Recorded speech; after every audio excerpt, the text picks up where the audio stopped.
ഏവർക്കും നമസ്കാരം. ഞാൻ ജോമോൻ ആരക്കുഴ.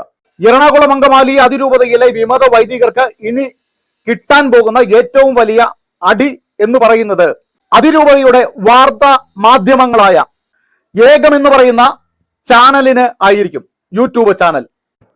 രണ്ടാമത്തെ അടി സത്യദീപം എന്ന പേര് മാത്രമുള്ള അസത്യം വിളമ്പുന്ന വാർത്താ മാധ്യമത്തിനായിരിക്കും. മൂന്നാമത്തെ അടി സഭാധിക്കാര പ്രവർത്തനങ്ങൾക്കും വിമത പ്രവർത്തനങ്ങൾക്കും മാത്രം വേദിയാകുന്ന എറണാകുളം അങ്കമാലി അതിരൂപതയുടെ ഔദ്യോഗിക സ്ഥാപനങ്ങളായ കലൂർ റിന്യൂവൽ സെന്ററിനും ചുണങ്ങംവേലിയിലുള്ള നിവേദിത സെന്ററിനുമായിരിക്കും. ഒന്നാമതായി ഏകം എന്ന് പറയുന്ന യൂട്യൂബ് ചാനലിലേക്ക് വരാം. കഴിഞ്ഞ 3 വർഷക്കാലമായി സീറോ മലബാർ സഭയെ തകർക്കുവാൻ എറണാകുളത്തെ വിമത വൈദികർ വിഴുപ്പലക്കാൻ കണ്ടുപിടിച്ച ഒന്നാമത്തെ മാധ്യമമാണ് ഏകം എന്ന് പറയുന്ന സഭയുടെ ഔദ്യോഗിക യൂട്യൂബ് ചാനൽ. ഈ കഴിഞ്ഞ കാലമത്രയും സഭയുടെ ഔദ്യോഗിക മാധ്യമങ്ങളിലൂടെ സീറോ മലബാർ സഭയെ അധിക്ഷേപിക്കുന്നതും നുണകൾ പുലമ്പി വിഴുപ്പലക്കുന്നതും ദൈവനിഷേധികളെ മാറി മാറി കൊണ്ടുവന്നുകൊണ്ട് വേഷം കെട്ടിച്ച് വിഴുപ്പലക്കാൻ വേദിയാക്കുന്നതും എറണാകുളം അങ്കമാലി അതിരൂപതയിലെ സീറോ മലബാർ സഭയിലെ വിശ്വാസികൾ ഇനി അംഗീകരിക്കില്ല, അത് കണ്ടു നിൽക്കുകയുമില്ല. ഇതൊരു മുന്നറിയിപ്പായി സ്വീകരിച്ചാൽ നിങ്ങൾക്ക് നല്ലത്.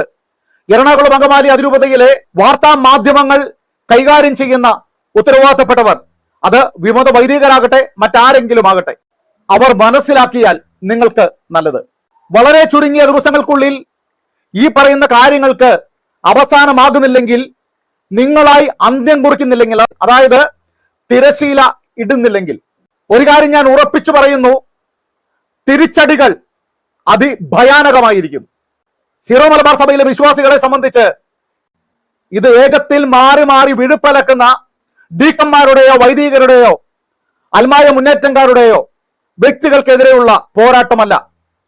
സഭയുടെ ഔദ്യോഗിക മാധ്യമങ്ങൾ സഭയുടെ അഭിവൃദ്ധിക്കും നവീകരണത്തിനും സഹായകമാകുന്നത് മാത്രമായിരിക്കണം. സഭയുടെ വളർച്ചയ്ക്ക് തുരങ്കം വയ്ക്കുന്ന, കോടാലി വയ്ക്കുന്ന, സഭയെ തന്നെ ചിഹ്ന ഭിന്നമാക്കുന്ന വിഴുപ്പലക്കലുകൾക്ക് വേദിയാക്കിയാൽ അതിന് ഉത്തരവാദിത്തപ്പെട്ടവർ ആരാണ് എന്ന് ഞങ്ങൾ പ്രതികരിക്കുന്ന സമയത്ത് നോക്കി എന്ന് വരില്ല. 2024 ഫെബ്രുവരി മാസം 19-ാം തീയതി എറണാകുളം അങ്കമാലി അതിരൂപതയിലെ ദിവസം നിങ്ങളൊന്ന് ഓർത്തുവച്ചാൽ നല്ലത്.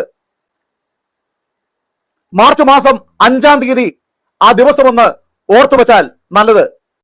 വിമത പ്രവർത്തനങ്ങൾക്ക് നിങ്ങൾക്ക് വേദിയാക്കണമെങ്കിൽ, വിഴുപ്പലക്കണമെങ്കിൽ നിങ്ങളുടെ സ്വന്തം പേരിൽ യൂട്യൂബ് ചാനൽ ഉണ്ടാക്കി വിഴുപ്പലക്കിക്കൊള്ളണം.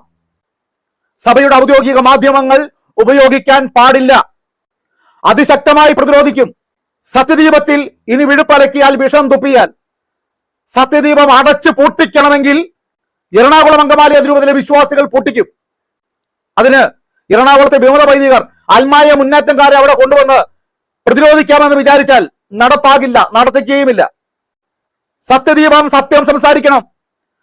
സത്യദീപം സത്യം സംസാരിക്കുന്നില്ലെങ്കിൽ സത്യദീപം അടച്ചു പൂട്ടിക്കുക തന്നെ വേണം. സത്യദീപം അടച്ചു പൂട്ടണം. ഔദ്യോഗിക സംവിധാനങ്ങളിലൂടെ ഇനി വിമത പ്രവർത്തനങ്ങൾ സീറോ മലബാർ സഭയിലെ വിശ്വാസികൾ അംഗീകരിച്ച് തരില്ല. ഇത് പറയുന്നത് എറണാകുളം അങ്കമാലി അതിരൂപതയിലെ സഭയോടൊപ്പം നിൽക്കുന്ന വിശ്വാസികളാണ്. അതോർമ്മ വേണം. ഔദ്യോഗിക ചാനൽ വഴിയുള്ള വിമത പ്രവർത്തനങ്ങൾ അവസാനിപ്പിക്കാൻ ഇവിടെ ഒരു ദിവസമോ സമയമൊന്നും ഞങ്ങൾ കുറിക്കുന്നില്ല. നിങ്ങളായിട്ട് എത്രയും വേഗം അവസാനിപ്പിച്ചാൽ നിങ്ങൾക്ക് നല്ലത്. അല്ലെങ്കിൽ ഏത് ദിവസം അത് അവസാനിപ്പിക്കണമെന്ന് ഇവിടെ വിശ്വാസികൾ തീരുമാനിക്കും. നന്ദി.